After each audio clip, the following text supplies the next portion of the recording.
What is going on, guys? Welcome back to the channel. My name is Miguel and you're watching Miguel EDC, the channel where we talk everything EDC gear here. Today we're doing a review on this bad boy right here, this madness of a knife that is the Ripback from Cavol Knives.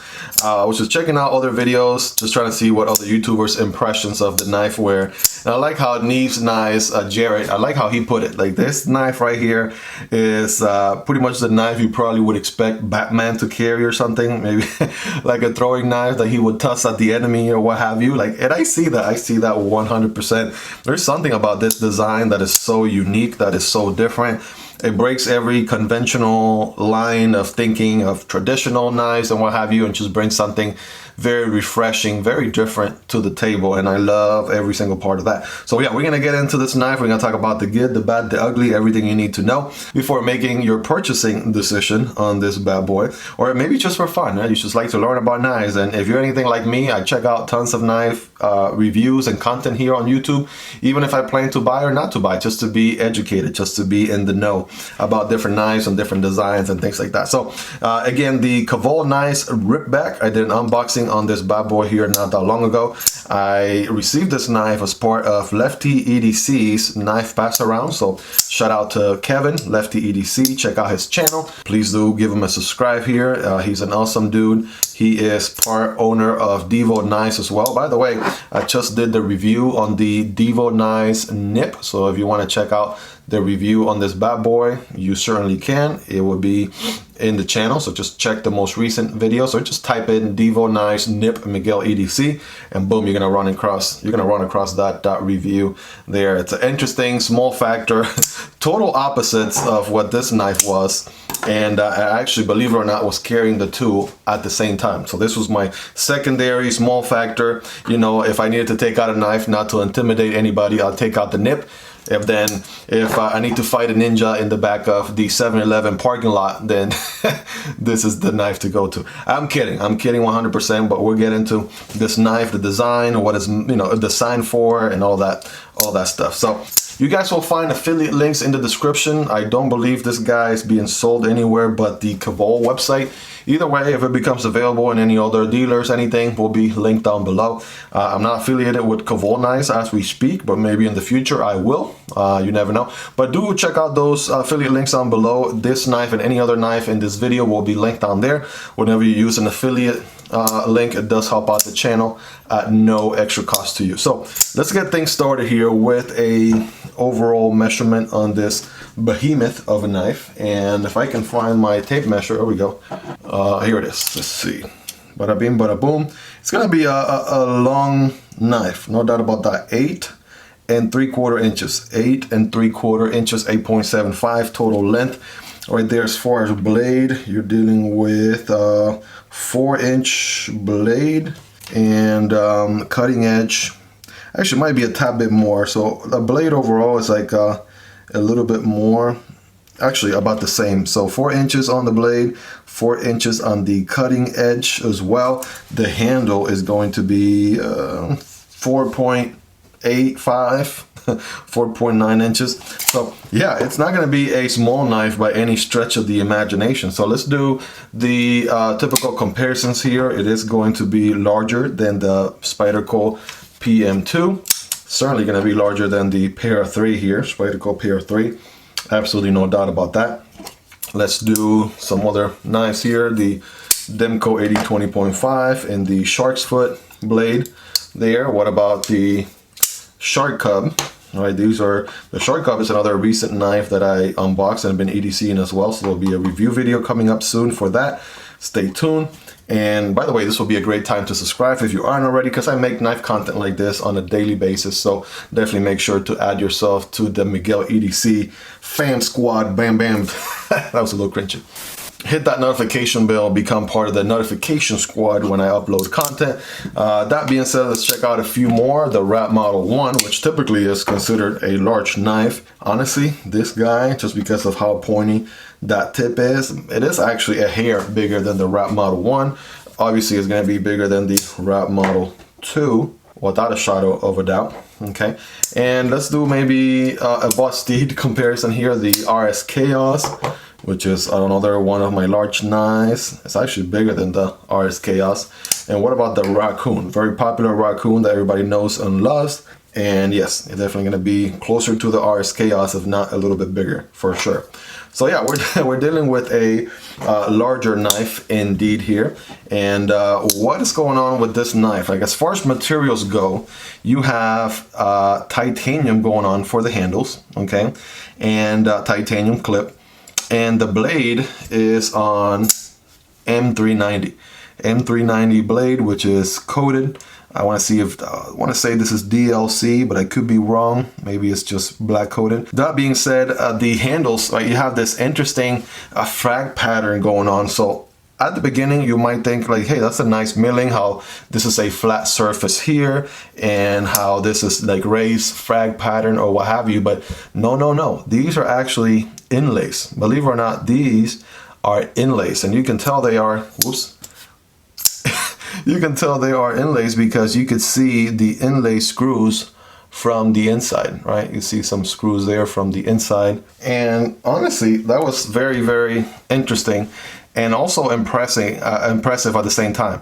The fact that you can barely see any sort of line anywhere right here whatsoever at all. Like the fit and finish, the quality overall is pretty spot on. So we have that going for the handles. All right, check out the pivot screw there. It's very nice with their logo. That looks pretty sick right there. So yeah, very, very interesting knife indeed. Now the blade, again, M390, this is a spoonful. All right, you guys are ready? So this blade is technically a drop point, right? The drop point, dual ground, because you have a hollow ground and a flat ground. Double recurve, so you got a recurve here and a recurve here. Tanto, right? That's what it is. It's a drop point, dual ground, double recurve tanto. I say that 10 times fast. Now, are there a lot of drop point, dual ground, double recurve tantos out there in the market?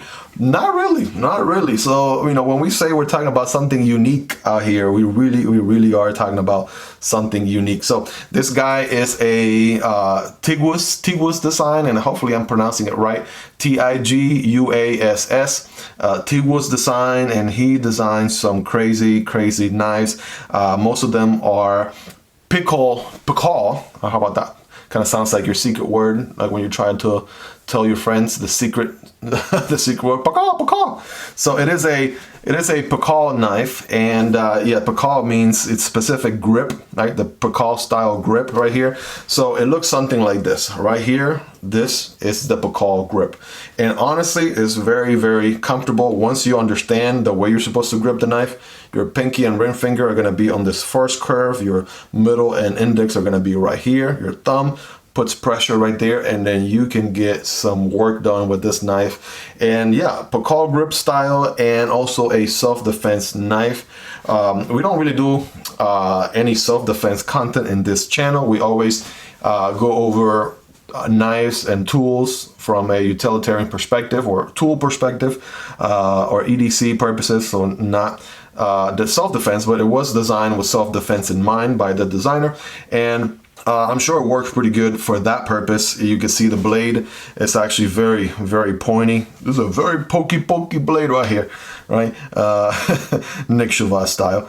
And yeah, this is going to be very, very functional for thrusting, right? The fact that there is a recurve, very minor recurve on this flat portion of flat ground portion of the tip of the blade, and then a more significant recurve going on right here at the bottom portion, or this next portion of the blade. That's yeah, anytime you make cuts with this knife, it means that you're actually dragging in or biting more into the actual substance or material, whatever it is you're cutting, because of the recurve. That's a benefit of recurve blades. Now, they might not be the most fun to sharpen later on in the life of the knife. When it comes time to sharpen, then that's going to be definitely something to keep in mind. It might be a little bit more challenging than just a typical plain edge or what have you. But yeah, there's definitely a purpose here. Those recurves are going to put in work, drawing in whatever the material is that you're cutting and helping the knife cut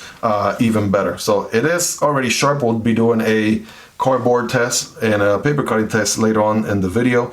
But yeah, there you have it. It's a pickle, not a pickle, right? Not a pickle. Why would it be a pickle? Makes no sense. A pickle, a pickle style knife, and yeah, this grip right here makes a ton of sense. Now, you might be tempted to grab it like this, and even though it's not the most intended way to grab the knife, you can still see where your thumb would rest, putting pressure on the jimping portion right here of the blade.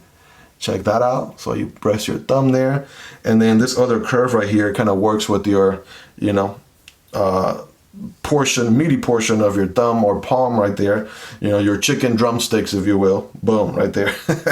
and then the only other thing is, you know, the rest of your fingers, which again, you know, you could get it to work this way. It wasn't the way it was designed, but still functional. Reverse grips, you can get those done no problem. Even if you grip it like this. You know, I think, yeah, definitely the intended pickle grip is going to be the most comfortable one. But you can still get a lot of EDC work done with this knife. So let's go ahead and do some quick profile on this guy. Let's see, carry profile, thickness against the Para 3 or the PM2 for that matter. It's going to be a little bit thicker there. Next is Demko AD 20.5, definitely a little bit thicker. Wrap Model 1, about the same as the Wrap Model 1, and Wrap Model 2, a little bit thicker than the Wrap Model 2. So length and height in the pocket, this guy, I mean, check that thing out when it's folded. Like, that is such a unique, different design going on. Like, what in the world is even going on here? That just looks crazy and amazing at the same time. So yeah, comparing it to the Spyderco's, obviously it's going to be pretty slim in the pocket. Absolutely no doubt about that. It's going to be, honestly, just a tad bit, you know, shorter there than the PM2 with the Spidey hole. Okay, let's check out the Demko's. All right, so yes, the Demko's are also going to be a little bit taller, but not by much. Wrap Model 1 and 2 might be a little bit taller than the Wrap Model 1. But I think you guys get the idea there, right? We'll do one last one, the RSKAOS, Vosteed RSKAOS, and the Raccoon. So yeah, somewhere in the middle, honestly, might be closer to the RSKAOS in this portion here. So what do we got going on for action on this guy? Well, before we get into the action, I do want to tell you, check out the back of the knife right here. So it's not an integral per se, because it is still two pieces sandwiched together. But I like how they went the extra mile here to stretch, you know, those portions to make them meet together in certain areas and create these pill-shaped holes. That is something you don't see every day, and I'm sure there might be a purpose for that. It definitely makes it a little bit more comfortable in the hand, so when you're bearing down on it, you're not feeling the two slabs of titanium as separate, but it sort of feels more like a one solid piece, even with those stress relief pill-shaped holes right there. So that was pretty interesting, to say the least. Something that was funny too, during the unboxing, I kept calling this knife the Ripback, and I was missing the P. I ate the P. The P left the chat, so it's not the Ripback, it's the Ripback. So apologies for that. That's just myself being an idiot. But yes, the Cavol Ripback. And let's see, deployment options, you have the reverse flick, which by the way is amazing. It's probably the most intentional deployment option on this knife, is to reverse flick it. You can thumb deploy it as long as you don't put unnecessary pressure on the lock bar, which might happen without you realizing it. So yes, if I try to, yeah, see, I can thumb deploy it, but it's going to be a little challenging here because I want to make sure I don't put pressure on the lock bar. And as long as I do it, yeah, if I try to do it up here, it's not one of those knives where you can put pressure on the top of, right there, right, top of the hole. You want to do it more like towards down here, and you should be fine. And yeah, there's me feeling it because of, again, putting that pressure on the lock bar. But yeah, you have those two deployment options. Check out the drop action on this bad boy, right? It's definitely a very drop shotty, to say the least. It is on ball bearings. Boom. The detent is tuned so well, right? Just hear it click when it goes back in.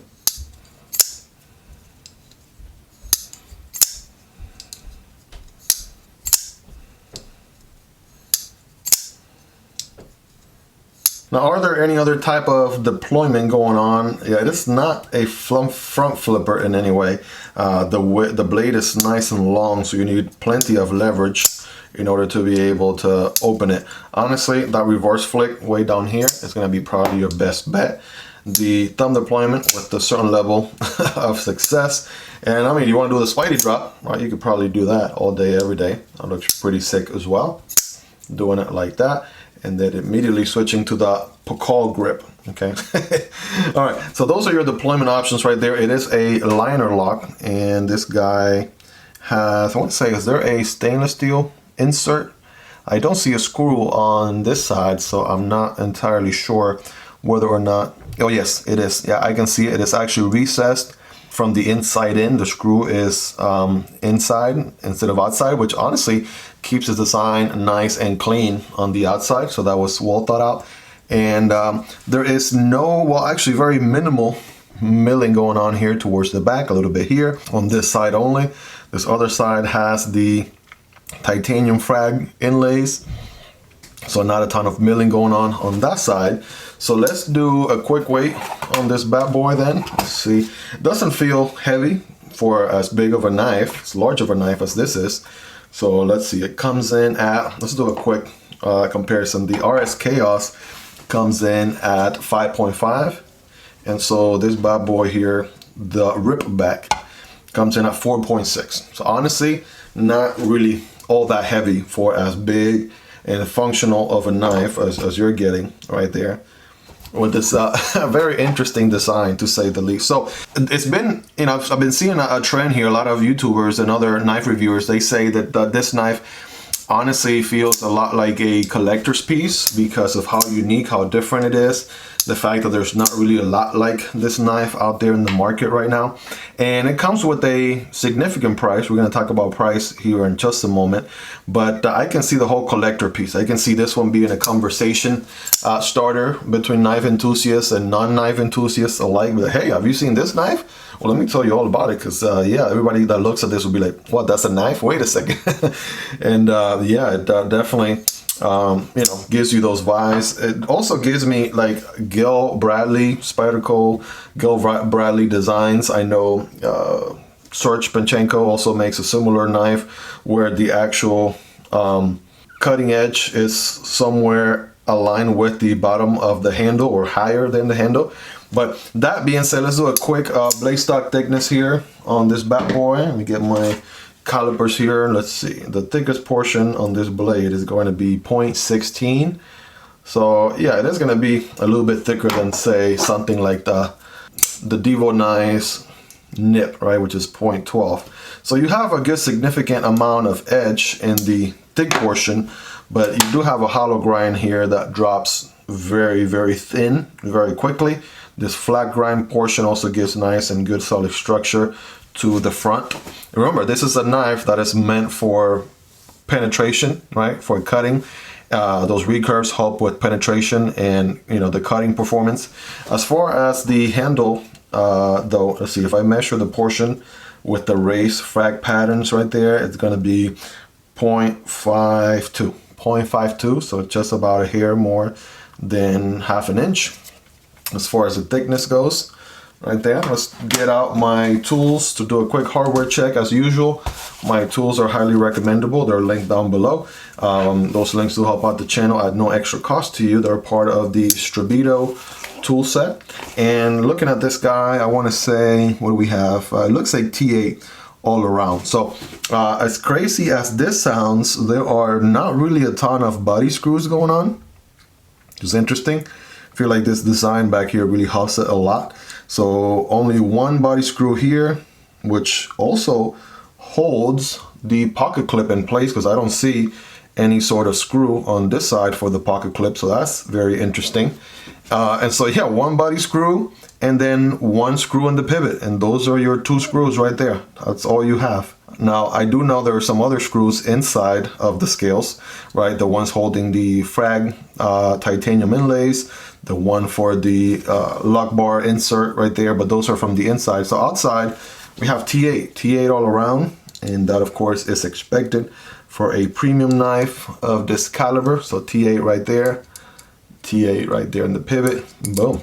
Very minimal on the screws. I had not noticed that right away up until this point, so that was very interesting there. Right, I think that's about it before getting into the the meats and potatoes about this guy. So yeah, definitely it has a lot of cutting performance. There's absolutely no doubt about that. It has that going for it. The recurve grind is going to help with penetration and cutting. Very drop shutty on ball bearings. And the reverse flick is amazing. Keep in mind, it was designed as a self-defense knife, first and foremost. So, you know, it still can work as a good EDC, but, you know, mainly its main purpose was that self-defense. And, you know, you have premium materials, titanium and M390, which are pretty common, right, on, you know, most premium knives these days. For example, the RSKAOS is titanium with M390. Right, so pretty common materials for a premium knife. I do have some nitpicks. Right? I have a few things that you know, again, there are nitpicks that I would say I didn't really like. First of all, the pocket clip is not reversible, so that is something that I noticed. You know, there's a whole cutout piece to about right here that would need to happen on this side in order for it to be reversible. So therefore, it's not. I feel like the pocket clip would also look funky on this side because it would look like, you know, pointing out the other way. So maybe they do have a lefty-handed version of this knife. I'm not sure, but by default, it's not reversible. It is deep pocket carry enough, but not the most deep pocket carry. Maybe that's intentional. So you have enough to, you know, pinch grip and, you know, allow you to take it out of the pocket as quickly as possible. That being said, again, you want to be careful with the lock bar here when doing the thumb deployment, because if you do any additional pressure on the thumb deployment, you could fail. So you know, once you get used to it, it's no big deal. All right, but there are other knives that we typically deploy that we don't have to worry about the lock bar or additional pressure on it, but here you do, because you will fail the thumb deployment if you do that. Again, I like the drop shutty action. The blade is pretty aligned, like really aligned, right on the money right there. One other thing that I noticed too is they made it so the pocket clip sits right on top of the pressure relief or pressure cutouts for the lock bar. They could have done something a little different. Maybe the pressure release could have been one whole area. It could have been maybe a little bit more towards the front, maybe more towards the back. Maybe move the pocket clip a little bit more forward, right? A little bit more backwards, something, right? Because then this tends to be very anti-jeans or anti-pants or shorts or whatever you got going on. They will tend to grab onto that more often than not. So yeah, very small gripe right there. The price on this guy, actually, before talking about the price, one last bit to go over, and that is the HRC, the heat treatment on this guy. It is M390, and M390, from what I understand, excels when it's heat treated, 61, 62. The HRC is 61, 62. This one comes in at a 58 to 60. So for what that's worth to you, obviously a better heat treatment means a longer lasting edge, means that you're going to be able to put an edge back on the knife a lot easier when the time comes and things like that. But, you know, I feel like, you know, they could have done a little bit of a better job with the heat treat on this bad boy, especially considering the price on this knife. All right. Again, we got premium materials. This knife has a lot going for it and everything. T-Woods makes crazy, wild, very unique designs, so I give him props for that. Follow him on Instagram if you aren't already, because he has some other crazy designs as well. But the price on this guy is $380 plus, $388. So it is up there, right? It is certainly up there as far as price. So it's not going to be, you know, your most affordable premium knife, if you will. All right, if I had to do a quick comparison, you know, the RSKAOS right here, this knife, you know, it's not self-defense oriented, but also very utilitarian with a finger forward choke and everything here. This one was $250, right? $250, whereas this one comes in at $388. So for some people, that's not going to be an issue. For some people, they see the collectionability. Is that even a word? They see the fact that it has collection potential, right? Maybe they have the additional money burning a hole in their pocket and they're looking for something different, something unique, right? Not your typical run-of-the-mill a premium knife out there, but something more out of the box and different than everything else. And this knife might be that for them, but it is a little bit on the pricey side, all things considered. And also, you know, the HRC on the M390 could have been executed a little bit better, and some of the other small items, nitpicks that I pointed out. But for the most part, I mean, if you have the money and everything else that you saw here checks the boxes for you, I mean, I feel like you won't be disappointed. Again, I just want to bring your attention back to the fact that these are titanium inlays, and nowhere at any point can you see a line or anything out of place. The fit and finish is just gorgeous, and the only way you know these are inlays is because you see the screws from the inside. That is the only way, right? The holes right here in the back, right, makes it look very, very interesting and unique. Also, it's nice and jimped right here behind the blade, also down at the bottom here as well, give you good grip. Honestly, it's a very unique knife, right? And for that Pakal purpose, self-defense purpose, I'm sure it excels at that because of all the things that we have discussed in the video. So you guys be the judge there. You guys, of course, make the last decision. I'm just here to give you the good, the bad, the ugly, the pros, the cons, the things to consider before buying. But, you know, all I want to do is empower you with enough information to make an educated decision, because the final decision is yours. But it's been an interesting knife to carry for sure, without a shadow of a doubt. This is definitely, every time I took it out of my pocket, I had to do a little bit of giggle to myself, because just thinking of the fact that I'm carrying such a crazy wild knife like this one, it just it was an insane thought. But yeah, it was definitely a crazy cool experience to get a chance to EDC this knife. So thank you to Lefty EDC and the Knife Pass Around group for giving me the opportunity to check this knife out. Check out Cavol Knives. They have some wild, interesting looking designs. They're really doing things unlike any other knife manufacturer out there. So you owe it to yourself to follow them on Instagram, check out their catalog of different knives that they have. But yeah, this knife was definitely something. Let's wrap things up with a quick paper cutting test, right? Is it gonna cut paper? Yeah, of course. It's also gonna, you know, penetrate very well. So yeah, we know it's gonna cut for sure. There's no doubt about that. See those nice swirls right here. Even this flat portion, right, is gonna cut pretty good right here in the tip. Yeah, check that out. Yeah, so it's gonna get some good cuts with the hollow ground here. I want to say you want to, yeah, make sure you start the cut well so you can finish it well. There we go. And then with the flat portion right here, to that all the way to the tip, all the way to the tip. Yeah, so we know it can cut paper. What about some cardboard? Well, it can do cardboard just fine. It can also penetrate cardboard just fine. So yeah, let's get some quick clean cuts here. Remember, when cutting cardboard, don't cut perpendicular, but rather at an angle like this, and it will look something like this. Check out that cut right there. Bam. Boom. Bam. Boom. Let me see, could I do some Pakal grip cuts? I am not sure, but I will try. Check it out.